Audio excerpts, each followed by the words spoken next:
Hey John, it's Ed. So great to have seen you on your video, and I'm compelled to not rebut you at all, but actually agree with virtually everything you said, if you don't mind, and maybe expand upon a couple of things. If I disagreed with you on anything on this video, it was this well-intended intentions or whatever. I don't think it's necessarily well-intended. It's either intended for bad things or it's just stupidity. Call it what you want, but the outcomes are the same. I have to admit that after 40 years of being in marketing and brand development, with these recent events with Uncle Ben's and the like, you came up with an insight that I didn't think of. And I'm kind of ashamed. And that is when you knock all these characters like Uncle Ben's and Aunt Jemima and the Native American lady from Land O'Lakes off the shelf, suddenly that whole notion of diversity is gone when you walk down the grocer's aisle. It is such an obvious point, it hurts. And I can't believe that this hasn't been thought of by these companies, or it should have been thought of. I remember as a child actually getting lessons from my mother about Native Americans simply by looking at the Land O'Lakes box of butter. And I'm wondering how many other kids got similar discussions and lessons from their parents. So this isn't exploitation at all. If anything, it's admiration. But we are in a very bizarre place right now. And in the case of those organizations, I do a lot of workshops for Fortune 500 companies. For all I know, this could be ending soon because I do say things they sometimes take issue with. And if it ends, it ends. I don't care anymore because you can't just keep running from these people. We're not in a Bolshevik society. Hopefully we never will be. But unlike some of those Bolshevik societies, it's now happening through this oblique ideology that's out there that seems to be permeating, especially young people. And it makes absolutely no sense at all. It really doesn't. So anyway, you said all the great things about this. What would I do if I was one of these companies? Clearly, first of all, I would look at real surveys or real insights, real folks out there in terms of the various minority populations, not the activists, but the consumers, in terms of how offended are they really by Uncle Ben or Aunt Jemima or any of these characters. These are icons that have billions of dollars built into them. And if you're a shareholder in these companies, the parent companies of these packaged goods and consumer goods, you should be outraged. Forget the social aspect for a moment. You should be outraged over the financial equity that has just been thrown out the window for their, desire to be relevant for the moment, at the least, and at the most, basically trying to pay off some people so that you don't have to pay attention to the real crimes that they're doing. Your example of Nike, for example, Goldman Sachs, other issues as well. Most of these corporations have an awful lot of things that they need to be doing better with regards to various minority populations and different ethnic groups. But when they virtue signal, it's not like they're getting a pass. This is a dangerous, very, very dangerous situation to be in, and it can't keep happening, and we need to be holding them accountable. There was a time that younger people would really hold these larger corporations for true accountability and be really upset with the system. Now, all of a sudden, they're supporting the system, and it's kind of crazy. So one of the things that you could do if you're really concerned about the issue, and by the way, I do agree. I think there's some real racial equity issues that we have not paid attention to, and we need to pay attention to. But if you're the company putting out Uncle Ben, first of all, from a product perspective, you should work your tail off to make sure that it's the absolute best product possibly can be out there.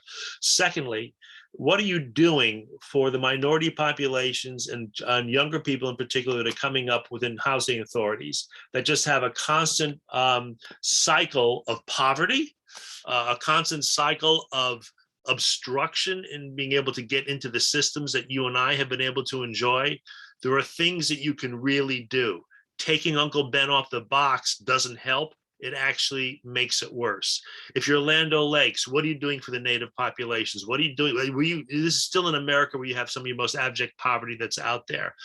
What are you doing to actually groom the talent that exists within these communities that we just overlook as hopeless or impoverished, or, we make the sign of the cross and say, thank God I'm not them in our own hearts. It's a loss, not just to them, but it's a loss to us and our businesses and our life by overlooking squandered talent that is out there. So basically what these companies are doing is they're purchasing virtue. Your example of Trader Joe's is a great example as well, in terms of you don't have to listen to this stuff. You can stand up to it and say, what's the worst that's going to happen? It's like standing up to the bully in school. We've all had to do it. And what happens when you do? You might get a punch or two, but they go on to somebody else. And who wants to be a victim of that? But, I was also reminded of some of the work that I've done over the years. I've worked for, not worked for, but worked with Chick-fil-A. And Chick-fil-A certainly had a lot of controversy over the years, going back to about 2012. The family that runs Chick-fil-A is a fundamental Christian family.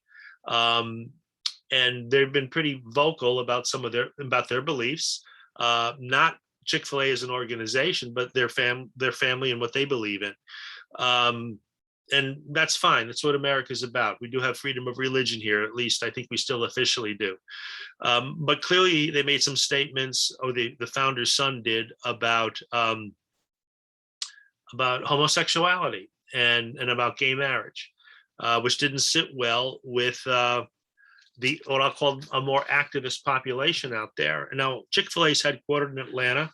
There were boycotts like you wouldn't believe. You would have thought that that with the boycotts, they would have been out of business tomorrow. Now, I'm not here to talk about what I believe in, whether I think they're right or wrong. My opinion on this is irrelevant. But what was really interesting that nobody pays attention to is that over the 10 years since 2012 or thereabouts, when all this started to happen, not only did the North start to open up to some of their stores, but they tripled their business. They doubled their store activity, their store locations, but they tripled their business, and they basically traded market share with KFC, Kentucky Fried Chicken, where 10 years ago, KFC had 30% of the quick serve chicken market, however they decide the category. Chick-fil-A had 15%, Chick-fil-A now has 30%, and the others have 15%.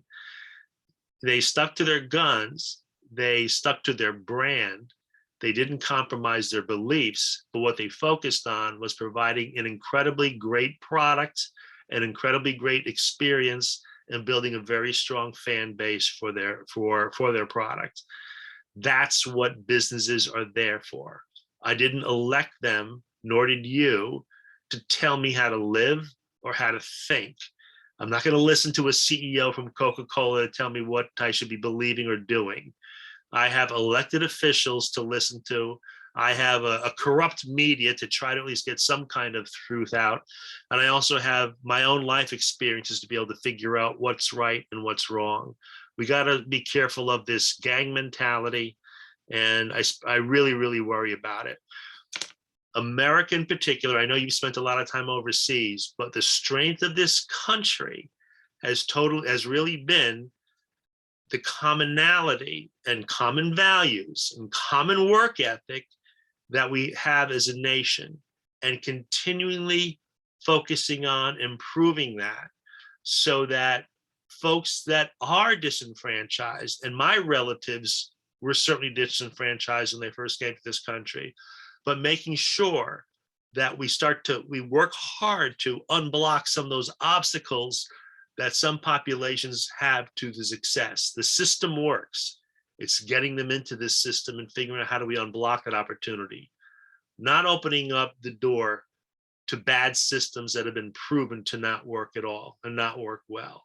So anyway, let me shut up now, and I look forward to when you're back here in America, because I have a membership to a really nice cigar bar that we could go and discuss this a lot more deeply. All right, you take care and God bless you.